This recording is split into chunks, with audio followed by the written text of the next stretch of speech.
Hello and welcome to One Team in Ayrshire. My name is Adam Lyon and I am part of the commentary team for HBSA Radio that provides commentary of all Kilmarnock home games to patients in Crosshouse Hospital and online as well.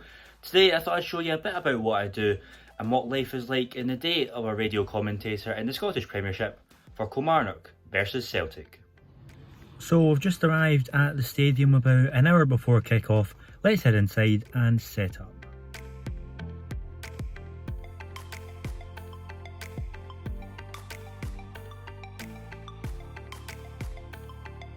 So we've got our position for our commentary right here.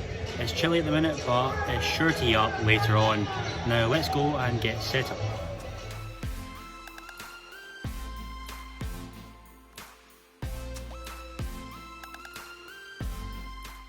Hello everyone on HBSA Radio. It's time for live action here in the Ladbrokes Premiership. It is Kilmarnock versus Celtic. The teams are out on the pitch. I'm Andy Gray. Joining me today in the commentary box we have Kieran Corderwood and Adam Lyon.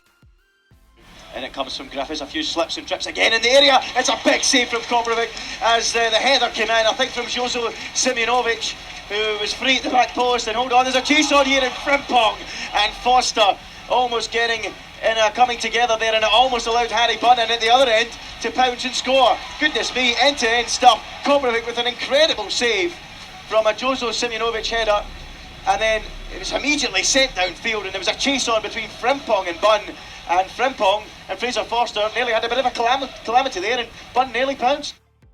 5 yards from goal, lovely slip pass into the path of Edward, who's in the box now, taking on Bruce, taking on O'Donnell, cuts it back. McGregor's got a chance, he stands past one, past two, and somehow flashes the ball wide of the mark. That is a clearing miss. Kieran and Adam and I were all sitting ready here to announce 1-0 Celtic. Incredible miss.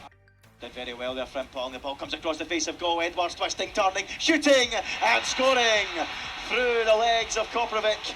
And Celtic finally do break through this Kilmarnock resistance. 24 minutes gone and they hit the front.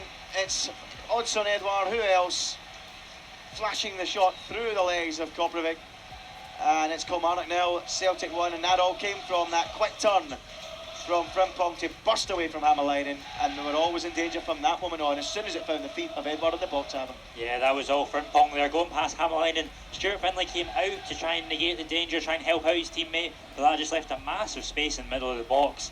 And all Edward had to do was get the better of Alex Bruce, which he duly did, and then slot into the legs of Koprovic. So, I think a poor goal to concede from Kilmarnock's point of view, but we knew the pace of Frimpong, and we knew how lethal Edward could be, and it just so happens that they've combined on this occasion to give them the opening goal. To break though, and this is Hamalainen racing forward, Frimpong using his pace to get back.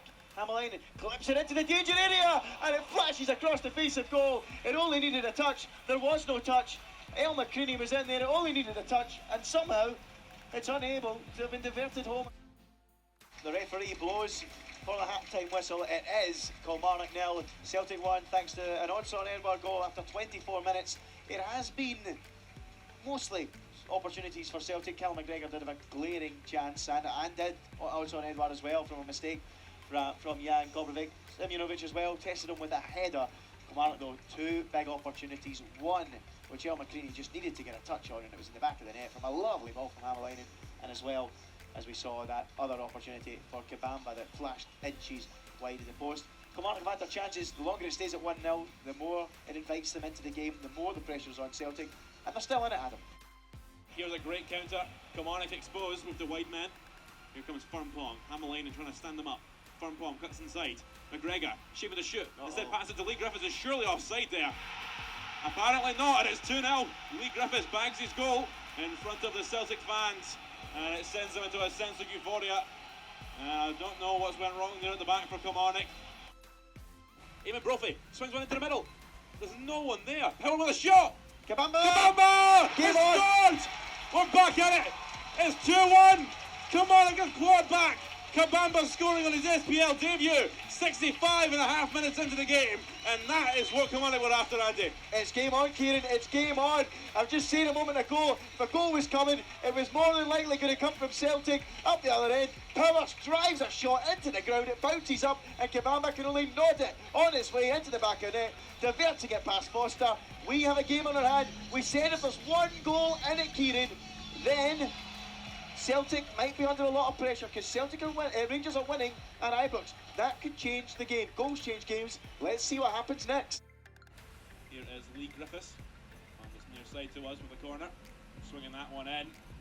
Celtic really needed that, and there is Julian with some header, left completely free. Finlay just unable to match his height and strength, and it's 3-1 in the 73rd minute. And is it dead? Who knows? Kilmarnock can still come back from the death. They've done it once, and I wonder if they can try and revive this game a second time, but it's not looking very likely with Celtic spreading their wings and putting on further dominance.